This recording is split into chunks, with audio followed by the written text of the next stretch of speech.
Hello everyone, welcome to my YouTube channel Story Time for You. Today we are going to discuss about the usage of fur versus sins. Okay, so fur ki sins ki మనకి చాలా confusion ఉంటుంది. So for ఎప్పుడు use చేయాలి, since ఎప్పుడు use చేయాలి అనేది మనం ఈ వీడియోలో చూద్దాం. ఓకేనా? సో ఫర్ ఎప్పుడు యూజ్ చేయాలి అని అంటే for is used with a period of time to express a duration of time. Okay, so examples చూడండి ఇక్కడ for 2 weeks, for 30 days, for a long time. Okay, for అనేది మనం ఎప్పుడు యూజ్ చేస్తామంటే ఒక పీరియడ్ ఆఫ్ టైమ్ని, అంటే మనం మోస్ట్లీ క్యాల్కులేట్ చేసి చెప్పేస్తాం 2 weeks అని, 30 days అని, లేకపోతే 40 minutes అని, ఓకే, లేదంటే 4 years అని, ఇలా మనము క్యాల్కులేట్ చేసి చెప్పేస్తాం ఒక పీరియడ్ ఆఫ్ టైమ్ని. అప్పుడు మనము ఫర్ అనేది యూజ్ చేయాలి. So here we have an examples. I have lived here for a long time. So ఇక్కడ నేను చాలా ఇయర్స్ నుంచి ఉంటున్నాను అని చెప్తున్నాడు. I have known him for 5 years. నాకు అతను 5 years నుంచి నాకు తెలుసు అని చెప్తున్నాడు. ఓకే, ఇక్కడ 5 years, okay, period of time ఎంత అంటే 5 years అని అతను చెప్పేస్తున్నాడు అనమాట. సో అదే మనం ఇక్కడ సిన్స్ ఎలా యూజ్ చేయాలి అంటే point of time, okay, starting point of టైంని మనం ఇండికేట్ చేస్తాం సిన్స్ యూజ్ చేసినప్పుడు.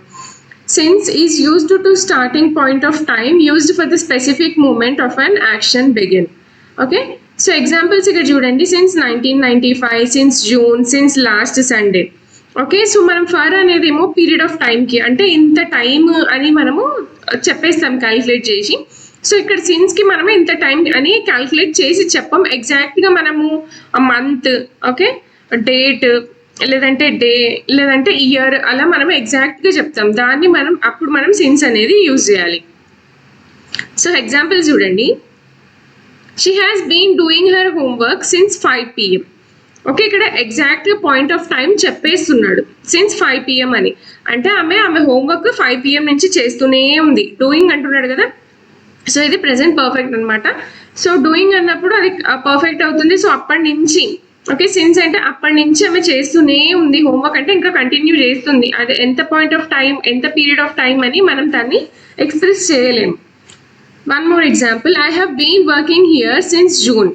ఓకే, సో ఇక్కడ నేను ఎప్పటి నుంచి వర్క్ చేస్తున్నాను అంటే జూన్ నుంచి నేను వర్క్ చేస్తున్నాను. కానీ ఇప్పటి వరకు అంటే జూన్, ఇది ఇప్పుడు ఫర్ ఎగ్జాంపుల్ అతను జూన్ 2025 నుంచి వర్క్ చేస్తున్నాడు అనుకోండి.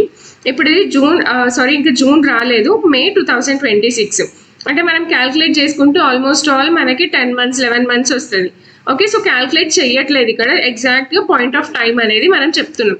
ఒకవేళ అతను క్యాల్కులేట్ చేసి మంత్స్ కనుక చెప్పి ఉంటే I have been working here for last 10 months.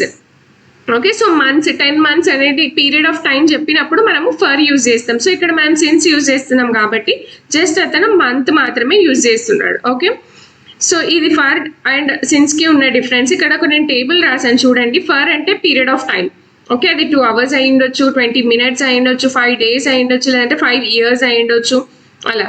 Since అనేది పాయింట్ ఆఫ్ టైంకి మనం యూజ్ చేస్తాం, అంటే మార్నింగ్, సండే, 3 PM, 4 PM, లేదంటే 2020 ఎగ్జాక్ట్గా, ఓకే, లేదంటే జూన్, జూలై, అలా మనం ఎగ్జాక్ట్గా టైం, అంటే ఏదైనా సరే టైం కానివ్వండి, లేదంటే డే కానివ్వండి, లేదంటే ఇయర్ అవ్వనివ్వండి, లేదంటే ఆ డేట్ అవ్వనివ్వండి. సో మనం కరెక్ట్గా ఎగ్జాక్ట్గా పాయింట్ ఆఫ్ టైంని మనం ఇక్కడ చెప్తాము. అదే ఫర్కి మనము పీరియడ్ ఆఫ్ టైంని ఇండికేట్ చేస్తాం. So this is the difference between since and for. I hope you understand the video. For more videos, please like, share and subscribe my channel.